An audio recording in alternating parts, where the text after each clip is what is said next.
Hey everyone, we are here on day number 2 at Crawling Valley Reservoir.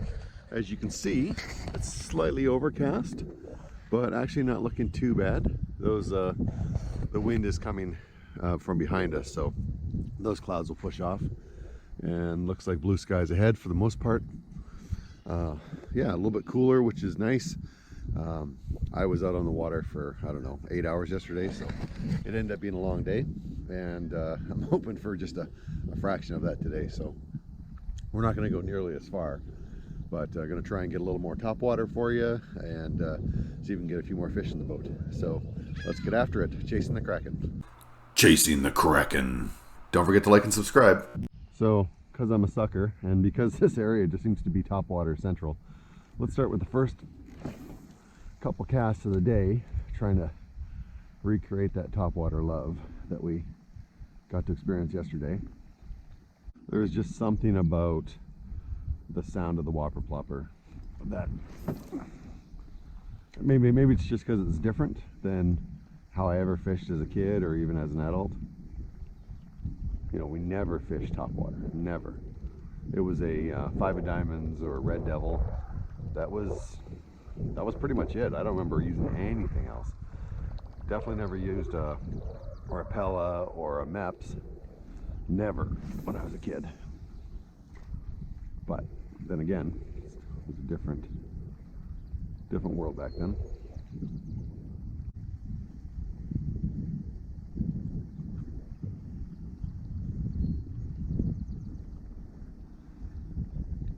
Oh, fish on! Yeah. Headshot. Oh, man, that just never gets old. Never gets old. And he's off again, but I will take it. So that's fine. I don't have any weird obsession that I have to get it into the boat. Now, if I was, if we were going for numbers, it wouldn't count, obviously, until you touch the leader, but just having them hit like that is worth the price of admission. So, all right, moving down the lake. Now, just a note here about the way I'm fishing this plopper is that I'm using it on my spin caster because my casting distance is way better, and I'm honestly, I guess my theory is that you have to run it pretty close to a fish. They have to be, number one, closer to the top, and you have to run it by them. So my goal, once again in theory, is to cover just as much water as I can, so that my chances of intersecting a pike are higher. That's the grand theory of it all, though. So definitely covering more water than I would be with anything else.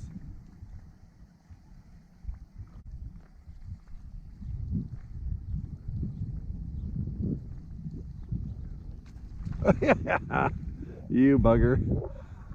But just gorgeous when they jump out of the water like that. Like, such a cool experience.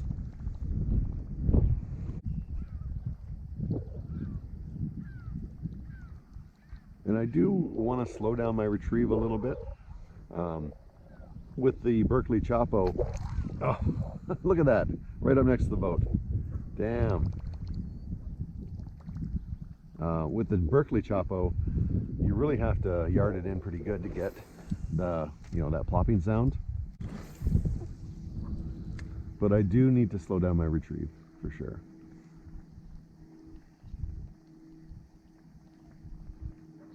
I think that would give the pike a better chance of hitting it.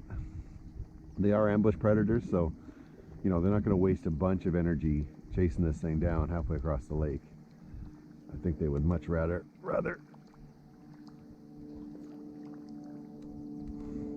go for the easier meal.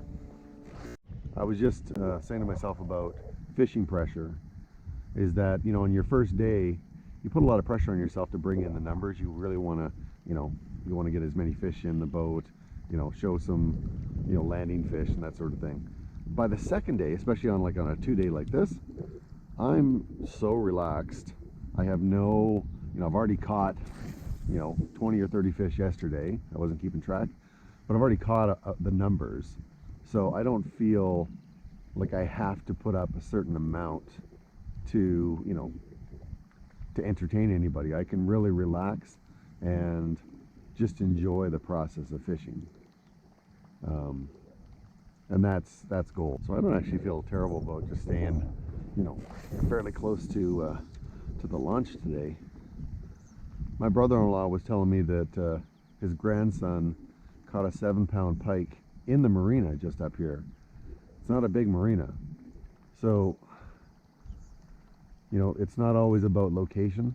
It's, you know, fish go where fish want to go. So would I think that a 7-pound pike would be hanging around the marina? That doesn't make any sense to me. You know, you'd figure with the boats, the boat noise and the gasoline and all that. But no, they're in there.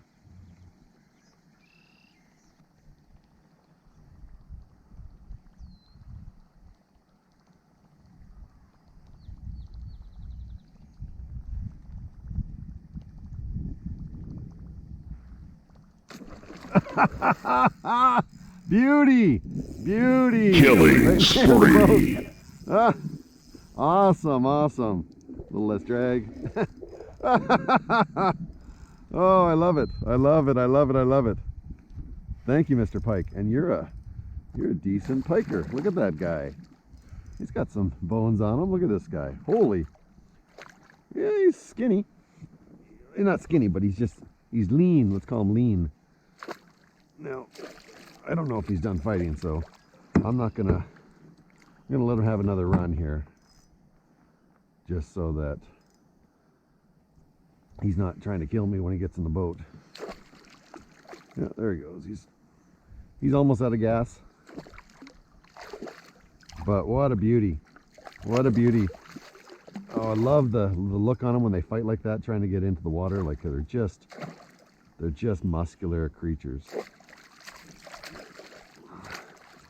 Now, come on, buddy. Oh, he's got a bad gash on his back. This poor guy. All right, we got him in the net. Oh, and he spit the plopper. Even better. Even better, my friend. Look at that. I love that. That's very nice. My ideal situation where I don't have to fight with these guys. All right, let's take a look at you. You're actually a nice pike. He does have a bit of a scar on him though. All right, let's do a net release just to get him back, and he's in good fighting shape. There, he's just sort of floating to the bottom, and away he goes. Wow, and he made it easy on us. That's what I loved.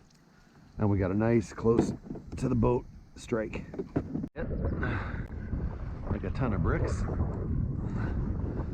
Super fighter. So, which usually means he's either tiny and he's wrapped up, or he's decent. He hasn't broken the surface yet.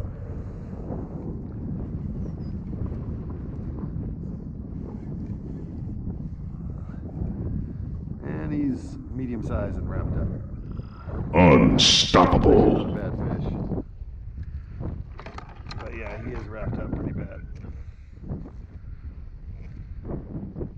But not terrible, actually. I think I should be able to extract him from this.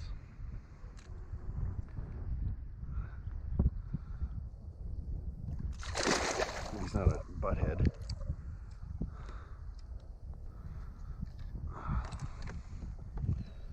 Come here, buddy.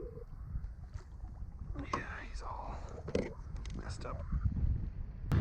I'd be careful where I was sticking my nose if I were you. Okay. There.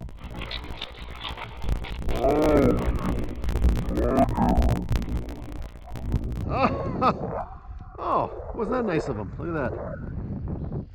Well, that's it. That just cost you an eye. No, I'm just kidding. But, man, sometimes they just don't want to play nice. And that one just about cost me.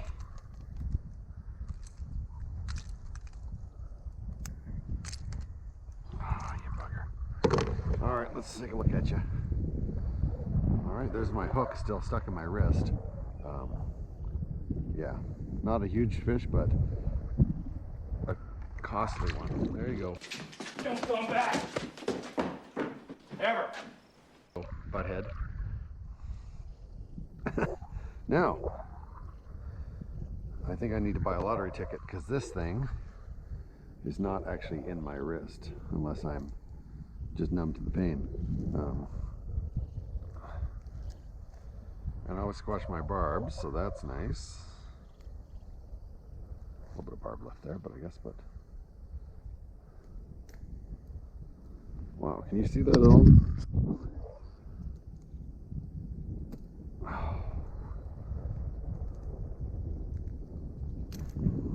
Wow, ripped it right out of the bottom of the fish.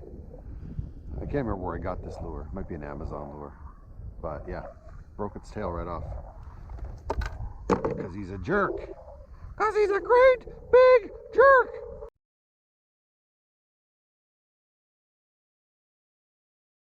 What? Where are you going, Mr. Fat Jack? Back to the dock. It's only a few miles. I can swim it. I'll be back with the little boat. The little boat?